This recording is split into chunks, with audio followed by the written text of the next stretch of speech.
అమరావతి అని చెప్పి high court reserve ధర్మాసనం క్లియర్ జడ్జిమెంట్. దాని మీద last government supreme court side challenge చేస్తుంది.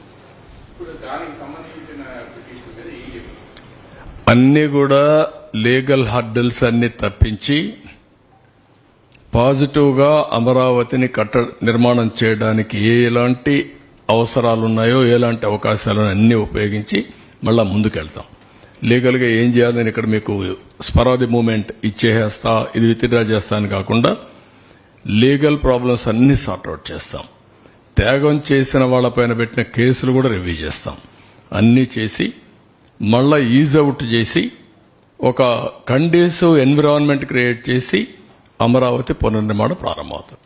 ముందుకు తీసుకెళ్తాం. సార్, గతంలో మీరు రాజధాని స్టార్ట్ చేసినప్పుడు ఫైనాన్షియల్ అసిస్టెన్స్ బాగుంటుందని స్విచ్ ఛాలెంజ్ పద్ధతిలో ప్రాజెక్ట్ పెట్టారు. ఒకటి తీసుకొచ్చి మండలం ఏది సిబిడి సీడ్ బిజినెస్ డిస్ట్రిక్ట్ అని ఒకటి స్విచ్ ఛాలెంజ్ అది అట్లాంటిది ఏమైనా చేసే ప్లాన్ ఏమైనా చేశారు? అట్లా అన్ని కూడా వర్కౌట్ చేయాలి. అప్పుడు కూడా స్విచ్ ఛాలెంజ్ పెట్టింది ఒక సిటీని డెవలప్ చేయడానికి ప్రపంచమంతా కూడా వెళ్లి ప్రపంచంలో ఉండే బెస్ట్ కంపెనీస్ తీసుకొచ్చి డెవలప్ చేయడానికి పెట్టాం. ఇప్పుడు ఎందుకు ఈ ల్యాండ్ వాల్యూ పెరుగుతుంది మనం ఆలోచిద్దాం. మంచి రోడ్డు వేయాలా, మంచి వస్తువులు ఇవ్వాలా, ఇవన్నీ వేసి దేనికోసం వేస్తాం? మంచి కంపెనీలు రావాలా, మన పిల్లలకు ఉద్యోగాలు రావాలా, సంపద సృష్టించాలా. అందుకే కదా అలాంటి చేసే ఎక్స్పర్టైజ్ ఉండే కంట్రీస్ ముందుకొస్తే వాళ్ళ సర్వీసులు ఉపయోగించుకోవాల్సిన అవసరం లేదు. వ్యక్తులు కానీ సంస్థలు కానీ కంట్రీస్ కానీ. అలాంటి సంస్థే సింగపూర్ సంస్థ. దాన్ని తరివేసినటువంటి హీన చరిత్ర గత ప్రభుత్వంది. వాళ్ళు ఇప్పుడు వస్తారా రారా, వాళ్ళతో మాట్లాడాలి. వాళ్ళకంటే క్రెడిబుల్ ఆర్గనైజేషన్ లేదు ప్రపంచంలో, ఇంకెత్తుక్కోవాలి మనం.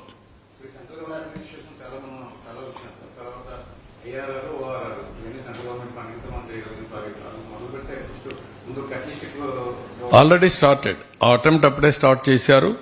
132 ఆర్గనైజేషన్లకు గాను 122 మంది రాలేదు. మొన్నే మీరు చూశారు, all India institute of medical science. నేను ల్యాండ్ ఇచ్చాను, అన్ని ఇచ్చాను. నీళ్లు ఇవ్వకుండా 300 బెడ్స్తో ఆపరేట్ చేసే పరిస్థితికి వచ్చారు. 950 బెడ్లు ఆపరేట్ చేయాలి అంటే మీరు ఊహిస్తారా దీన్ని? ఓపీ కూడా తగ్గించారు. నీళ్లు లేవు. ఎవ్రీడే 50 ట్యాంకర్లు 60 ట్యాంకర్లు తీసుకురావాలి. మొత్తం హాస్పిటల్లో పేషెంట్ల వెహికల్స్ కాదు, అక్కడ మొత్తం వాటర్ తీసుకొచ్చే ట్యాంకులు ఉన్నాయి. ఆ పరిస్థితికి వచ్చారు. ఆ నీళ్లు కూడా ఎలాంటి నీళ్లు వస్తాయో తెలియదు.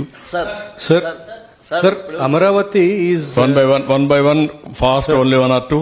Sir, if you think a bit and if you have realized or not, Amaravati is a greenfield city.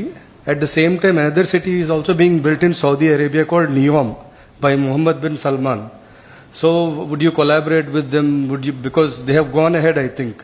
So, We'll work it out. Best cities, top 6 cities they have mentioned at one stage. World best or upcoming cities globally. One among them is this. I had to go through, and if necessary, best cities, upcoming cities will have a tie-up. I think these are 2 cities which are being built from the scratch actually right now in the world. Yeah, I will go through that. Sir, ఇప్పుడు CRDA చట్టానికి విరుద్ధంగా R5 zone అనేది ఒకటి పెట్టి మొత్తం విజయవాడ గుంటూరులో ఉన్నటువంటి వాళ్ళందరూ కూడా ఇక్కడ స్థలాలు కేటాయించారండి. ప్రస్తుతం సుప్రీంకోర్టులో స్టేట్ గవర్నమెంట్ పిటిషన్ వేయడం జరిగింది. సో ఇప్పుడు గవర్నమెంట్ దాని పిటిషన్ విత్డ్రా చేసుకుని అదే వాళ్ళ ఊర్లో వాళ్ళకి భూమి కావాలి కానీ ఇంటి జాగా కావాలి కానీ ఇక్కడ కావాలని వాళ్ళు కోరుకోలేదు. అవును సార్, అది గవర్నమెంట్ అలా చేసింది సార్. ఇప్పుడు దాన్ని ఏమన్నా రివ్యూ చేసి పిటిషన్ విత్డ్రా చేస్తారు? అది అవన్నీ కూడా వర్కౌట్ చేస్తాం లీగల్ గా. వాళ్ళకు కూడా ఇంటి జాగా లేకపోతే వాళ్ళకి ఇంటి జాగా ఇచ్చి వాళ్ళకి ఇళ్లు కట్టించి ఏం చేయాలని అవన్నీ వర్కౌట్ చేస్తాం. నేను ఎప్పుడు కూడా పాజిటివ్ గా ఆలోచిస్తాను, నాట్ నెగటివ్. నేను ఎప్పుడు కన్స్ట్రక్టివ్ గా ఆలోచిస్తాను, నాట్ డెస్ట్రక్టివ్. వాళ్ళు కూడా ఇక్కడికి ఇచ్చిన వాళ్ళు కూడా నష్టం ఉంటే వాళ్ళకి ఇచ్చిన వాళ్ళు జనైన్ అయితే అక్కడనే ఇంటి జాగా ఇచ్చి ఇల్లు కట్టించి వాళ్ళు సెటిల్ చేస్తాం. సార్, ప్రస్తుతం ఆర్థిక పరిస్థితుల్లో ఇప్పుడు మళ్లీ రీబిల్డ్ చేయడానికి కావచ్చు, నిజంగా మనం వర్కౌట్ చేసుకునే పరిస్థితిలో ఉన్నామా? ఈ 5 సంవత్సరాల కాలంలో వదిలిపెట్టలేం కదా ఏది కానీ. లేకుంటే నాకెందుకు ఓట్లు వేశారు? ఎందుకు వాళ్ళకి 11 వేసి నాకు 164 సీట్లు మాకెందుకు వేశారు? మా కూటమికి నమ్మకమే కదా. నమ్మకాన్ని నిలబెట్టుకోవాలి కదా. కష్టాలున్నాయి, నష్టాలున్నాయి, ఇబ్బందులున్నాయి. But I have to fight. నేను ఈ కష్టాలు నష్టాలు మీ ద్వారా ప్రజలకు కూడా ఎప్పటికప్పుడు తెలియజేయాలి. నేను ఇప్పుడు right sir. That is my duty. Sir, to regain confidence of investors, మనకి ఏదైనా ఒక స్ట్రక్చర్ అయినా కంప్లీట్ చేయడానికి is there any possibility to make it a role model? No, it is a continuous process. ఈ రోజే కూర్చొని ఇన్వెస్టర్స్ అందరినీ మీరందరూ వచ్చేయంటే వారు ఒక మాట చెప్పారు, 130 మంది యాక్సెప్ట్ చేశారు ఆ రోజు. గవర్నమెంట్ ఆఫ్ ఇండియా ఆర్గనైజేషన్స్ కానీ ప్రైవేట్ కానీ, అందులో ఒక 4-5 వచ్చాయి, ఇంకా కొన్ని రాలేదు. మిగిలినటి వాళ్ళందరినీ సౌండ్ చేస్తాం, ఎవరితో రాకపోతే కన్విన్స్ చేస్తాం. ఆ రోజు కూడా పాలసీ మీరు పెట్టుకుని చూస్తే top 10 universities in the country I want invite. Top 10 ఎట్లా ర్యాంకింగ్ నువ్వు నేను డిసైడ్ చేసేది కాదు. దేశంలో first top 10 ranking various organisations ranking చేస్తాయి. వాళ్ళలో ఒక 10 top 10 international schools, top 10 hospitals, schools, ఇట్లా బెస్ట్ పీపుల్ అందరినీ తీసుకురావాలనుకున్నాం. ఇప్పుడు వాళ్ళందరినీ మళ్ళా అప్రోచ్ అవుతాం. టాప్ 10 రాకపోతే టాప్ 15కి వెళ్తాం. కానీ 1 by 1 how to build will bring. Sir, ఏవైతే నిర్మాణ సంస్థల మధ్యలో వదిలిపెట్టారో సార్, వాళ్ళకి బకాయిలు ఉన్నాయా? ఆ బకాయి ఉన్నాయి. చెల్లిస్తే వాళ్ళు విల్లింగ్ ఉన్నారా రావటానికి మరలా, లేకపోతే మార్చాలి? రెండు ఉన్నాయి, ప్రాబ్లమ్స్ ఉన్నాయి. వాళ్ళకి బకాయిలు ఉన్నాయి, వాళ్ళకి బకాయిలు చెల్లించాలి. ఖజానా ఖాళీగా ఉంది, ఇక్కడ సమస్యలు ఉన్నాయి. దాన్ని బ్యాలెన్స్ చేయాలి. అదే మాదిరిగా ఈరోజు ఎంత భయంకరం అంటే ఈ రూమ్ లో కూర్చొని రివ్యూలు చేస్తున్నా. కొన్ని డిపార్ట్మెంట్ మాత్రం అత్యవసరంగా చేశాను. నెక్స్ట్ వీక్ నుంచి ఫుల్ ప్లెడ్జ్లో తీసుకుంటున్నా. నేను 4వ ముఖ్యమంత్రి. నెవర్ ఐ హ్యావ్ ఈ టైప్ ఆఫ్ లెగసీ నేను ఎప్పుడు చూడలా. అంటే ఫస్ట్ టైం వచ్చినప్పుడు ఆఫీసులు రివ్యూ చేశాను, ఫుల్ కాన్ఫిడెన్స్, జోష్, ముందుకు తీసుకుపోయా. అప్పుడు ఇబ్బందులు ఉన్నాయి. రెండోసారి వచ్చాను, ఈ పరిస్థితి నాకు లేదు, నేనే ఉన్నాను.